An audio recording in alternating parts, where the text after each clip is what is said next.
They were the company that you could count on to make the best stuff, to have the coolest image, to build the neatest parts. They were a really progressive, forward-thinking company in the day. Remember, it was the first company that made a complete bike that replaced the Schwinn Stingray as the best BMX bike in the day. So it was quantum leaps ahead of what Stingrays were to what Mongooses became. It was pretty impressive. The best guy in the neighborhood had a Mongoose, and it represented everything that I wanted to be. Like he was the cool guy, he was the better rider, like the best rider in the neighborhood, and he had the best bike by far, and it was just the direction I aspired to have, like that cool bike, because then maybe that would mean that I would improve as a rider, and that would make me cooler, you know? They had a wicked reputation, they've been around forever, and I knew that the people behind their brand were just absolute legends. For me, it's like absolutely awesome to be, you know, a part of a brand that's got so much heritage. It just gets cooler and cooler for me, and you know, I want to be riding for Mongoose for quite a long time. I want to be a Mongoose legend. You know, we dream about a Mongoose, and I think Mongoose was certainly one of the first brands that became something that you kind of really went after and you kind of dreamed about. It was a brand that I kind of got to know very, very quickly, but also a brand that was dependable. It wasn't just like hype, it was like they had a product.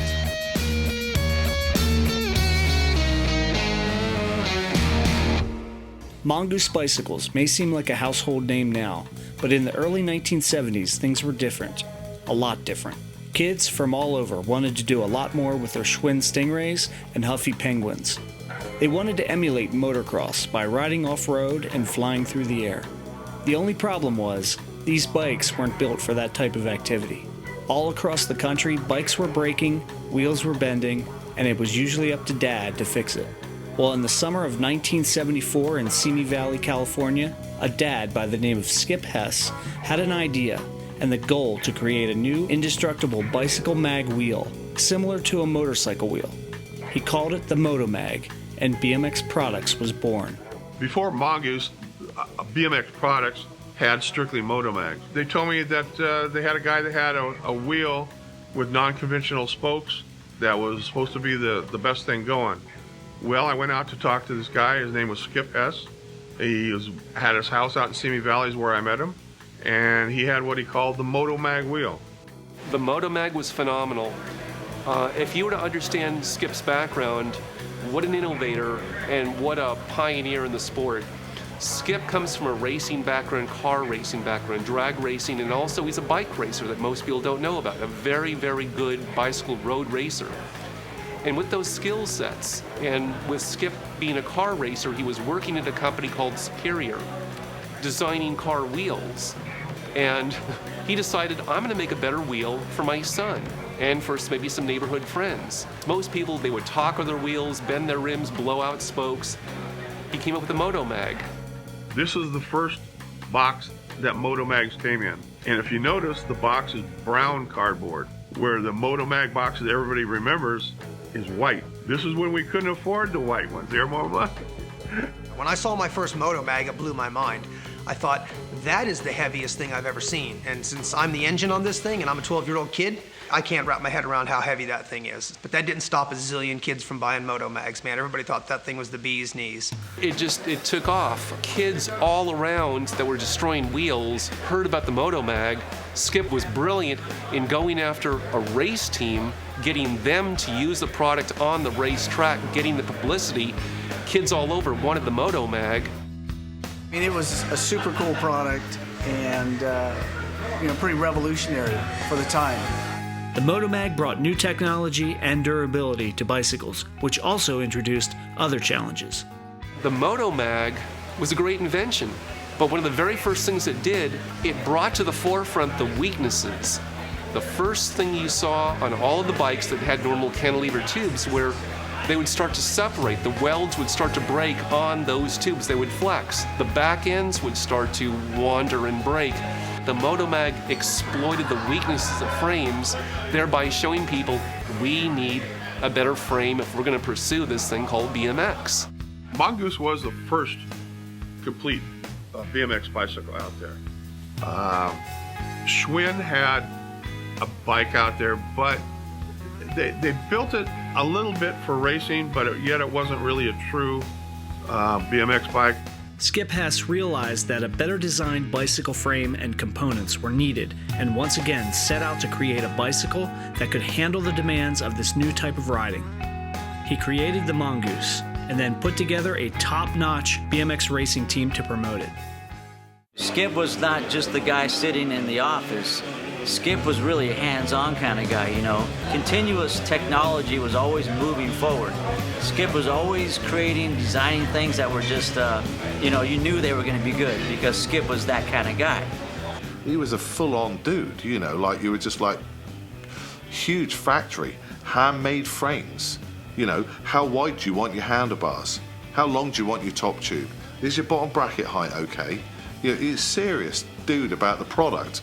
You know, and that, as a rider, that's really what you want. You felt like you really had someone you could talk to that understood you, that would listen, because you wanted to win races.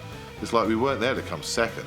Like, you felt like you were representing BMX. It was bigger than Mongoose for me with his vision. Skip was a true owner to his product, building the right bikes for the right guys and always willing to change. I remember Skip's office was always on the top level and he could kind of oversee everything, and I was like, that's the godfather of BMX right there. How did Skip get it right the first time? Because Skip was smart enough to go to a racer. Skip went to the racers, went to myself, went to John George, went to other people and looked, what do we need? What do we want? The Mongoose bike not only had great geometry, but it has great designs in it. And again, it comes from racers. Yeah, the original Mongoose team riders, there was Danny Oakley, there was Neil Bonds, Jeff Kosmala, Perry Kramer, Kenny Knocklin, Brian Cornell, John George, and Tinker Juarez. Yeah, when I got with Mongoose, I really knew that this was really a big deal, you know. It was like a dream come true when you're a kid, you know, and you get your first big ride like this. And after riding with Mongoose for, 6 years, I was able to learn how to become a professional, how to talk about the company, how good they treated me. I didn't really realize what I was involved in for probably a month. You know, I got swept up in this monsoon of a tidal wave. I mean, I was just in high gear from that moment forward. And the first race was Saturday night at a Rams football game, halftime. What was interesting about Skip, which I really liked about him, was that he really saw the global appeal of BMX, not of Mongoose. He just genuinely saw the global appeal of BMX, and he really wanted people to know about Mongoose. By the late 1970s, BMX was capturing the minds of kids and spreading like wildfire across the U.S. But Skip had much bigger plans for BMX and the Mongoose Bicycles. It was time to take Mongoose global. In the UK, the perception of Mongoose was, right from the very beginning, was the biggest team, it was the best team with the best riders, with the best product. That was it. A big surge for the start of that double couple jump. BMX was like a boom thing. It would be like the hula hoop in America. You know, like when the hula hoop hit over here? When BMX hit in the UK, it was like the hula hoop. It went absolutely mad. But it's March that's gone into the lead. Tim March leads round that second berm, being chased by Andy Ruffle. You know, in England in 1981, 1982, 1983, I mean, it was like, it just went through the roof. Almost every TV show features something about BMX. Bike number 1, Andy Ruffle, a Mongoose team factory rider. First Kimball out on the outside of the track. Kimball's gonna go water in the... That's it, but he's at Bell. He's at Bell. Ruffle. No, he lost his Bell. What a pity. He came right up behind Ruffle, but Andy Ruffle full got it. He's dominating this race. He's a cool rider, this Andy Ruffle. Up on the tabletop together. Matthew Kimball, Mongoose riders. Just in rhythm, and there they go. Ruffle's with his foot down, closing the door. There he comes up down. The wind's blowing like mad and jumping the rock. Give him man. That's Andy Ruffle. That's Matthew Kimball. There's Peter Costello who's gonna take third. Andy Ruffle was riding, he was like what you would call a Renaissance man kind of thing in terms of how he was perceived, because he would race, but he would ride brilliantly in skate parks, he could do tricks, he could do demos. So he was like the figurehead of the brand, really, for the UK. Here we go, Andy Ruffle demo. Give him a big cheer, come on!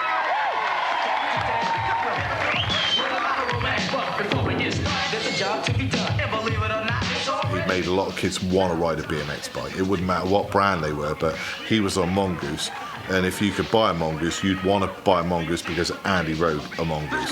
The bass, the cougars in your face, the king of the beats gonna rock the place. You couldn't walk down the street without, being asked for autographs and stuff like that. So it was a really surreal kind of time, and it took over everything.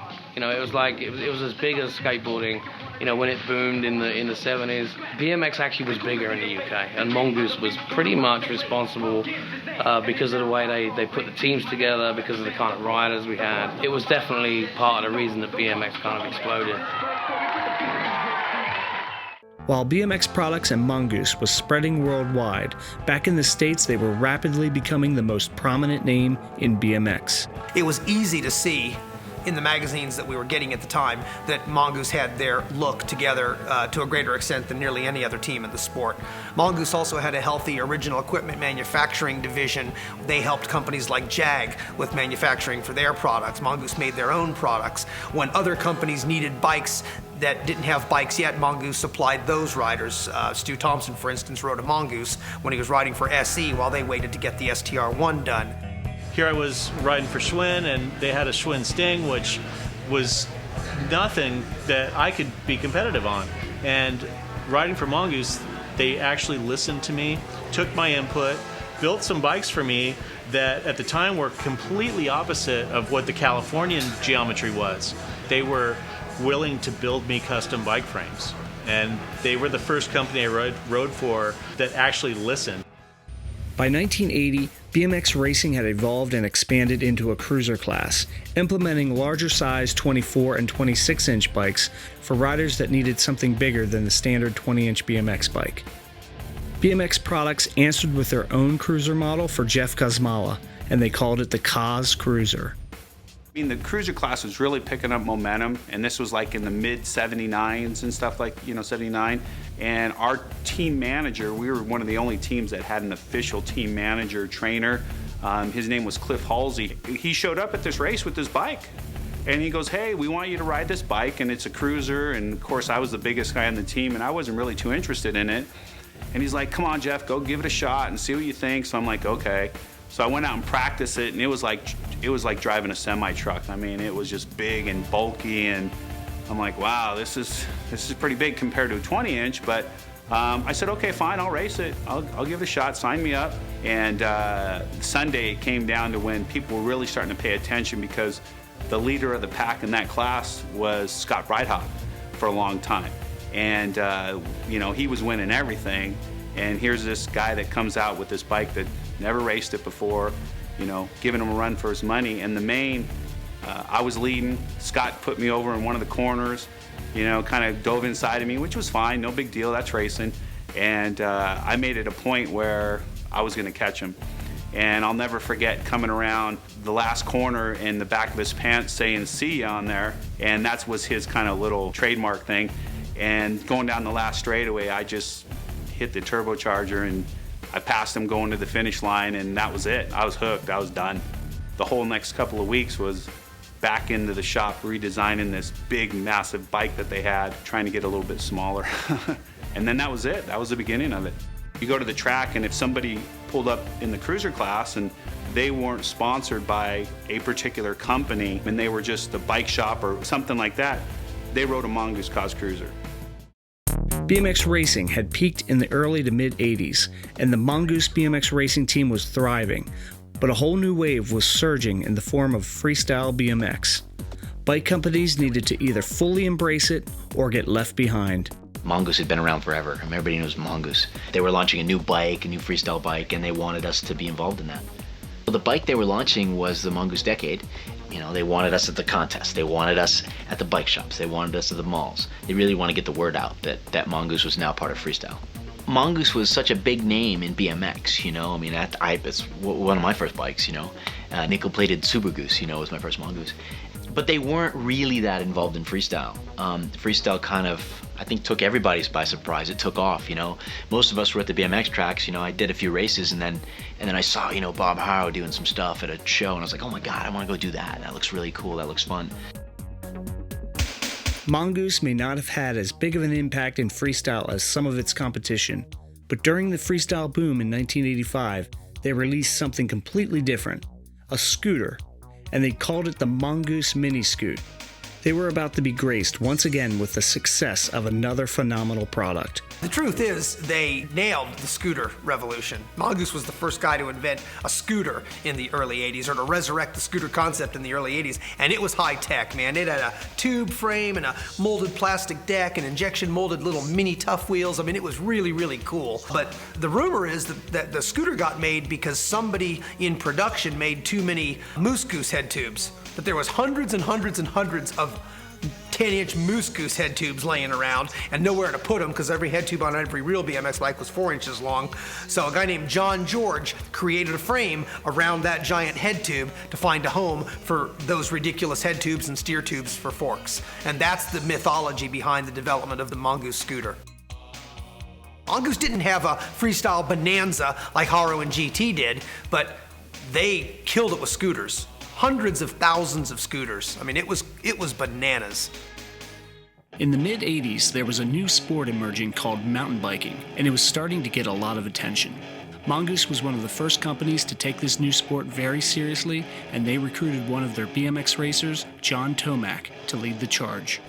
In '84, I rode for Mongoose as a BMX racer, and then in '85, I turned pro as a BMX rider, and they really couldn't fit me into their program, and they were cutting back a little bit, so started playing around riding mountain bikes and doing some local races in Southern California, and I started to progress really quickly as a mountain bike racer, and Russell Kawa back at that time was kind of heading up some of the sponsorship stuff, and he immediately wanted to help me out, and it just really took off immediately. Here we go! Rishi Graywall, John Tomac now to the front. In the original days, we would race the same bike. I mean, we'd run the whole bike through the stage race, doing the hill climb or the cross country or the downhill or even trials back then.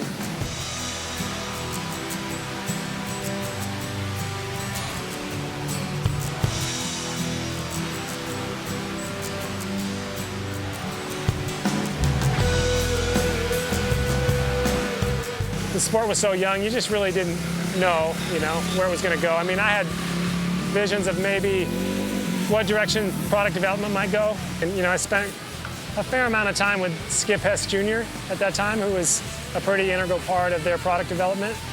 And that was really fun for me because I was, still 18 or 19 years old, and he was kind of teaching me the ropes about how, like product development or R&D from racing can actually trickle down into production. And we built a Tomac signature model.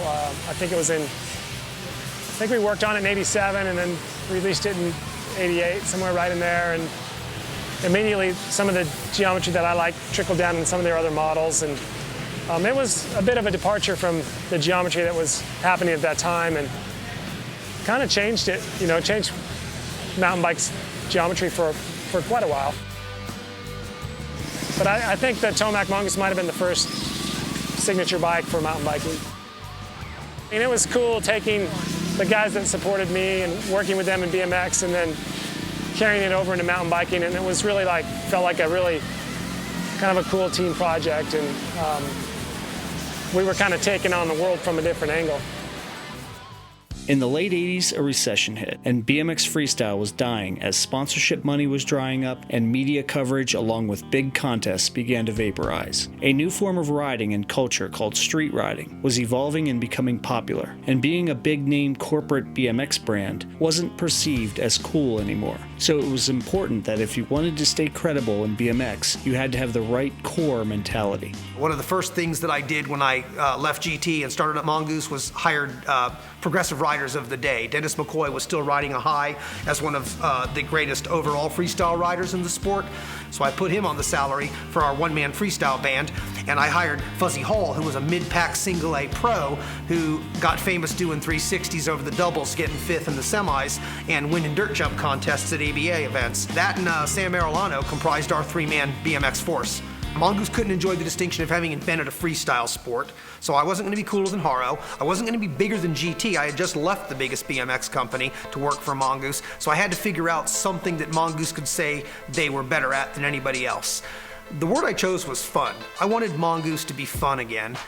It was a great learning experience at Mongoose. I left GT in part to go to Mongoose because I thought there would be something to be gained in terms of product knowledge and product development, and Mongoose far exceeded my expectations in that regard. I was able to learn everything and go everywhere and to do some really cool stuff in the short time that I was in charge of product at the company.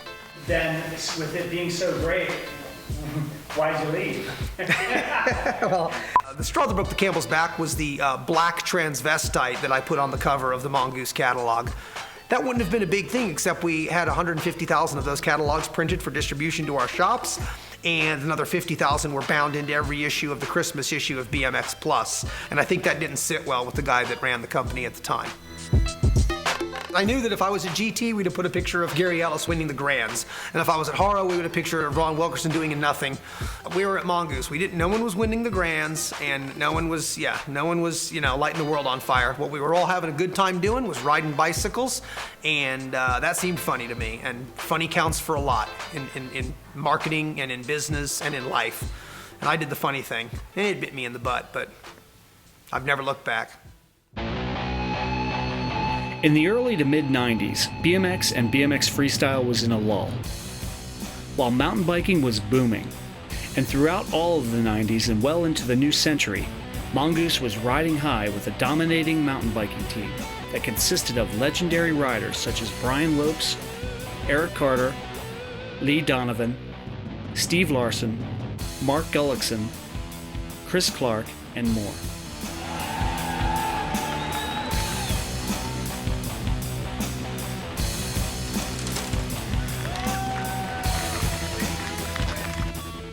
Along the way, they racked up multiple national and world championships and helped push the Mongoose brand to the masses.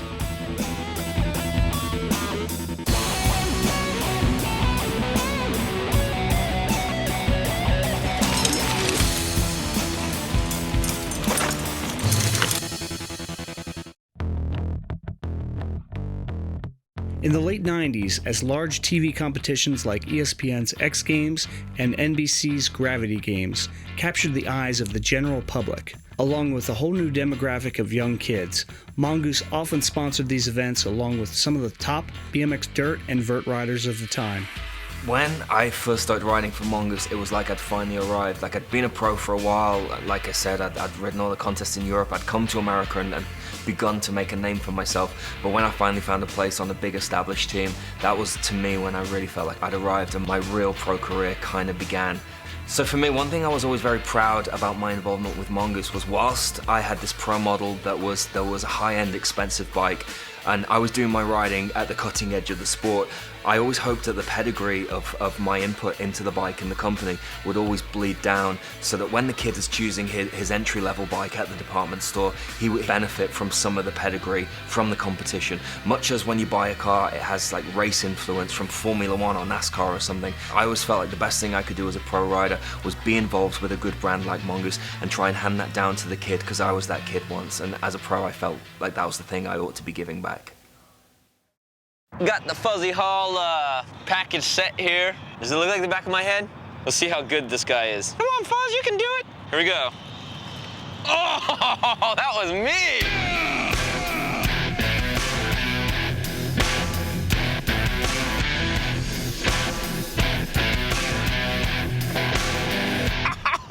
This is awesome, man. Fuzzy was Mongoose, and when I was growing up, he was the main dude, and when I got approached by Mongoose Australia to ride for him, I was like, oh, well, in what frame am I going to be riding? They'll be like, you riding the Fuzz? And I was pumped, man, But I was planning to go to the States the next year, and then they were like, oh, that's awesome. So they teed up some stuff over here with Mongoose America, and here I am nearly 10 years later, still riding for Mongoose and loving it, man. It's been an awesome experience and stoked to be part of the family. I'm really looking forward for Dew Tour. I mean, it's the major contests for dirt jumping. I'm excited for that because I love comps, I love the adrenaline, I love the nerves, I love to be able to push myself to my limit and do stuff that, pushes me out of my comfort zone. But not only that, I'm really looking forward to being 100% on my bike. We're now 2011, it's been since 2008 since I was 100%. So I'm excited to be back on my bike and really feeling good. That's what I'm looking forward to the most. By 2010, the internet had become the main source of watching BMX and mountain biking specific videos in a new short form called web edits. With the power of social networks and bike forums, these videos could go viral in a day and potentially reach millions of views. Mongoose rider Chris Akrick used his versatility and creativity to create some of the most amazing videos to hit the web. I don't really have like one discipline that I'm really concentrating on at the moment. I've been given pretty much free rein, and that's just brilliant for me, you know. Go out there and, you know, pick up a different bike every week and make a cool little video, like do a little photo shoot, and, you know, just get people thinking outside the box a little bit, and maybe, you know, have a little bit of fun every now and again. Pretty much 10 years, you know, I was a pretty hardcore trials rider, and it just got to a point where I was just getting bored of that. I was over it, and I just felt like I wanted to go and experiment with different riding styles. With Mongoose, it's just absolutely brilliant because they cover pretty much every genre of riding, and they're quite happy for me to just go out and experiment, so I can just go out, have fun, make a little film. Everybody's happy. Videos are like the main thing at the moment.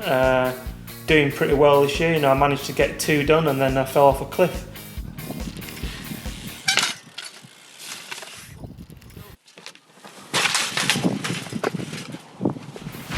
Yeah, it's awesome being, you know, part of such an amazing brand, you know, which has got such good heritage and stuff. You know, the list of riders that have actually rode for Mongoose over the years is pretty amazing, and to be a part of that is, you know, pretty special, really.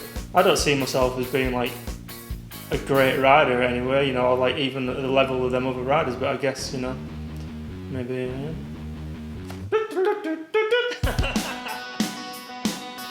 When I first got approached by Mongoose, my feelings were a little bit mixed because I think they get this bad rap from having a department store lineup. And what I quickly realized is that this is a high-end side of mountain bikes. This is a side that's built around making the best possible product for any kind of riding style, any kind of rider.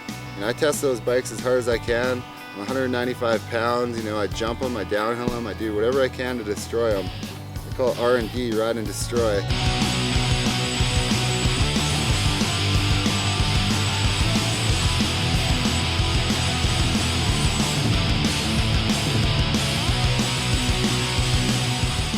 It's kind of a cool thing to ride for a company with such a big history.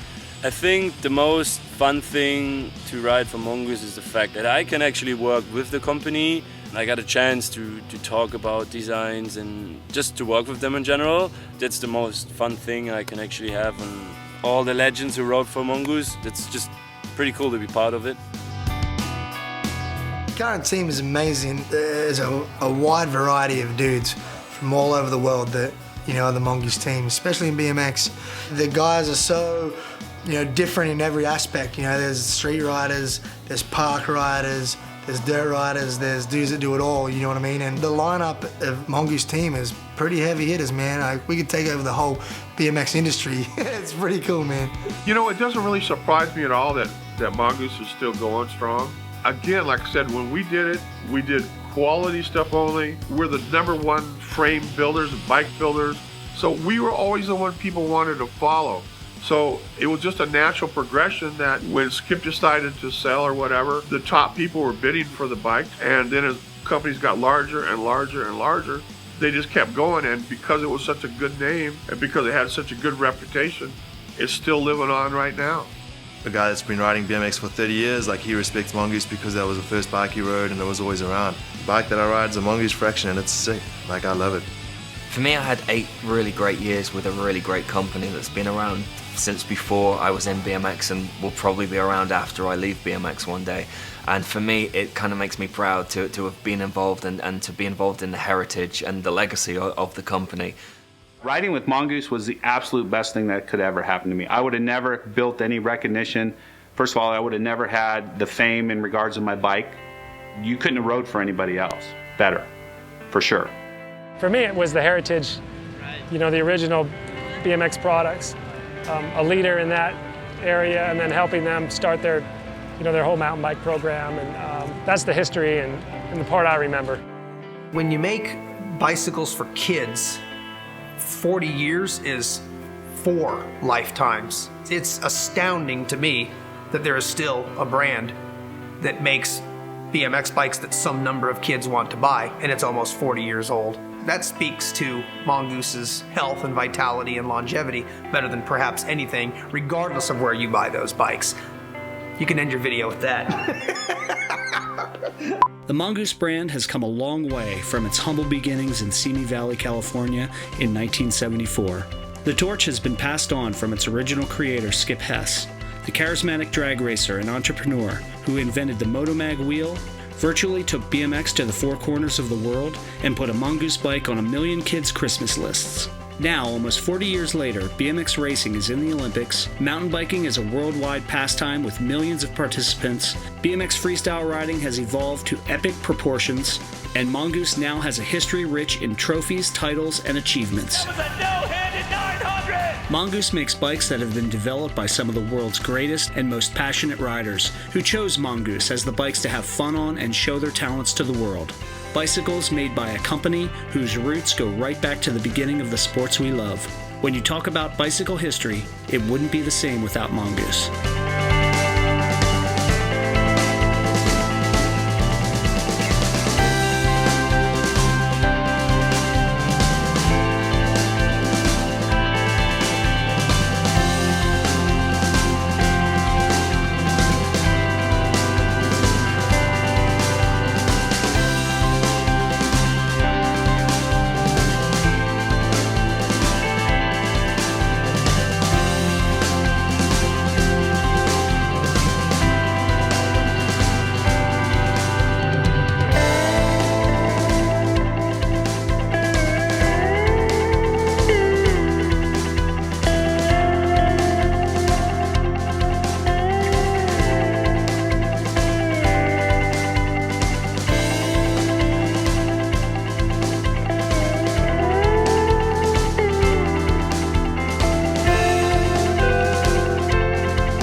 silent and deadly.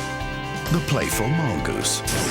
So aggressive, it's illegal to bring one into the country. Right now, Mel Stausenberger has the oldest known on record Mongoose bicycle.